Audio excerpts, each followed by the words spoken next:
Hey, Bruce, congratulations on being there. Thanks, Mark.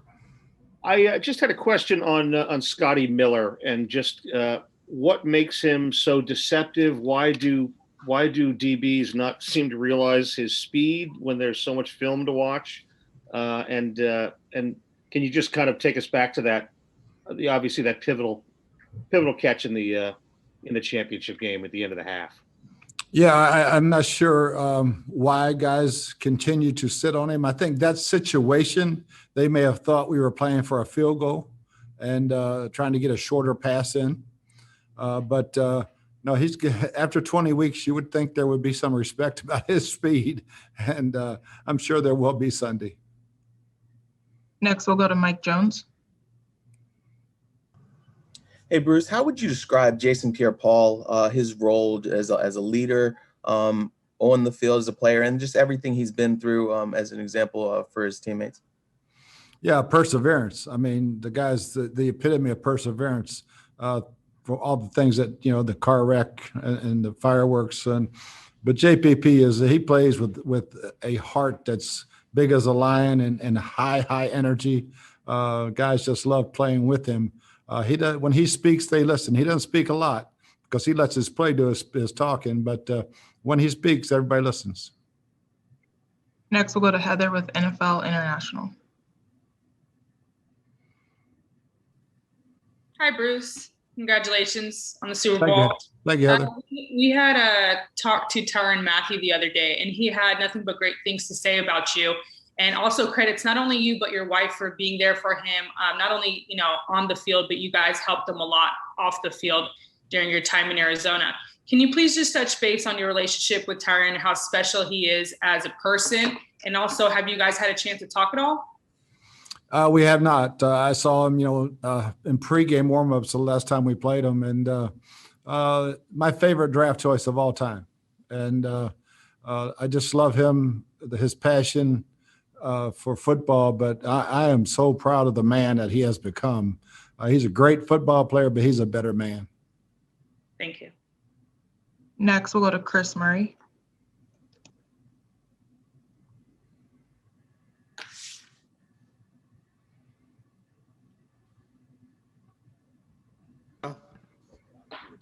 Can you hear me now? Yeah. Can you hear me? Yeah. Okay. How much has Byron Leftwich meant to you as an offensive coordinator and working with quarterbacks, and how much has he grown? And the obvious talk of him being qualified as a head coach, how much has he grown as an assistant coach? Oh, it's leaps and bounds. He came in, he was so bright as a quarterback, and he had that natural leadership about him, going all the way back to Marshall when they were carrying him down the field. That part of him has never left. He was a smart player, so he became a very smart coach quickly. I can honestly say I wouldn't be coaching if Byron wasn't available. Next, we'll go to Mark with the Chicago Sun-Times. Hey, Bruce, relationships obviously big key in your business, and you and Jason Light, that led you to where you are today. I was curious, how did you forge that relationship with Jason? I guess it goes back obviously to Arizona, but with one guy coaching and another guy in personnel, how is a relationship like that forged to the point where you have so much trust and faith in each other? Yeah, we had the same situation in Arizona as we have here. Scouts and coaches, we're on the same team. We work hand in hand. So when Jason was running the meetings for Steve Keim, Steve and I were great friends. Jason was just right there with us. And so when we were evaluating people, it was coaches, scouts, everybody. And Jason had a huge part of that. And so did our coaching staff. So we believe in it's one team, one cause. It's not personnel versus coaches. Next, we'll go to Andrew Chapazzi. Hi, Bruce. How are you? Good. How you doing? I'm doing well. I know you're still figuring things out with some injuries and everything, but what has Jordan Whitehead's progress been like as a player the last couple of years? Where has he progressed the most, and maybe what is his ceiling as a safety for you guys? Well, the one thing about Jordan, he'll throw his face in the fan. Now he's not afraid of mixing it up, and he has really improved in his pass defense. Especially his man coverage. He's worked extremely hard at it, and he's bulked himself up so that he can be as physical a safety as there is. And And he's got a great nose for the ball. So he just continues to improve, especially in his pass defense. Next, we'll go to Jenna Lane. Hey, Coach, could you just give us an update on how your guys are progressing? Jordan Whitehead, Antoine Winfield Jr., Antonio Brown specifically? Yeah, all those guys were limited today. They got about half a practice in, and most of them look pretty good. We'll see how the swellings goes tomorrow on AB for sure, and Antonio. Jordan, he had a non-contact jersey on, but he was flying around looking pretty good. Next, we'll go to Karen Loftus. Hey, Coach. You actually just talked about this earlier about Byron's one-leg game, as I'm calling it, and I actually wanted to ask you about that. Have you ever used that video in your coaching, maybe like on your onboarding, and be like, if you're not this kind of tough, we don't need you on our team? No, I have not, but that speaks volumes for Byron, and I think that picture emulates who he is to the T. Next, we'll go to DJ with Forbes. Hey, how's it going, Coach Arians? Good. How you doing, TJ? I'm doing good. So obviously, you guys were a 7-9 team last year, even though you guys have a lot of talent. This year, you bring in Tom Brady. What is the biggest difference that you've seen, the biggest value that Tom Brady has brought to this offense and this team? Well, I think his confidence level and his preparation level, but I think the biggest difference is obviously in the turnover ratio. Eliminating turnovers, creating more turnovers, and protecting the football. So we're still, I think, a very explosive offense with Tom, but we have eliminated a lot of turnovers and just his overall leadership. Next, we'll go to Paolo with ESPN.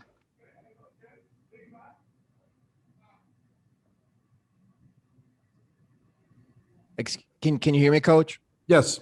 Sorry about that. They call it the quarterback whisperer, right? Having worked with Big Ben and Carson Palmer and also Andrew Luck. I'm wondering, how has the relationship been with Tom Brady? And if you had to tweak maybe something that you've done in the past with him, and what have you learned, if anything, about the quarterback position with Tom Brady? Well, I think with Tom, there's not much to tweak. It's just a matter of verbiage. When he came in, and when we were talking in free agency about one guy learning a language versus 21 guys learning another language, because I had been in the system, the Earhart system that he had come from, and he was all in as far as learning this system, and but he there's not much to tweak, man. He knows how to take care of himself, and he's a great player. His preparation reminds me so much of Peyton Manning. Those two guys just set the bar as far as preparation for the guys that I have coached. And, Ben didn't want that stuff. Big Ben, he just liked to go play, and he knew what he was doing, but you didn't want to overload him. But Andrew Luck was the same way. I mean, he was so smart. But all these guys have a grit about them that they can will themselves on other people and make them win. Next, we'll go to Greg Auman. Hey, Bruce, of all the challenges in this season, I wanted to ask you how you get a team to be as close as this team now is when you don't have the downtime and the personal interaction you normally have in a football season. Yeah, it's been amazing, Greg. I think with the pandemic and the sacrifices that they've all made for each other, the only time they go to work and they go home, but we don't get to sit and eat together. We don't get to sit and just have conversations, but it's amazing to me how close this team is. And I think it's because of the commitment they made to one another to beat the virus before we could beat another team. Next, we'll go to Sarah Walsh. Hey, Bruce, I wanted to follow up with you on Jenna asked about the injuries and not specifically their status, but, throughout the course of the season, sometimes you're resting guys and trying to play the long game, and there is no long game here, right? There's just a couple of days left. So I know obviously you don't put anybody in jeopardy, but what are you telling these guys? And clearly it would be heartbreaking to be close to going and not be able to play in the game that everybody wants to play in. So what do you tell these guys in terms of trying to get them back and get them back in a safe manner? Yeah, just be honest with me. Don't try to fool anybody. The worst thing that could happen for a guy who is limited is to come in and get hurt right away. Now we're down roster spots, and we're really, we didn't get the other guy ready. So we're getting a lot of guys ready, and we'll make those decisions on Saturday, who's going to be available, who's not, and hopefully we'll keep our fingers crossed they all are. We have time for a couple more. Next, we'll go to Joel Erickson. What did you take away from your first head coaching experience in Indianapolis, just that first year that you've carried with you through your coaching career? I learned how to delegate. That thing happened in 24 hours. So there was no time to try to do anything different. We had a great, Chuck had a great system, we had a great schedule.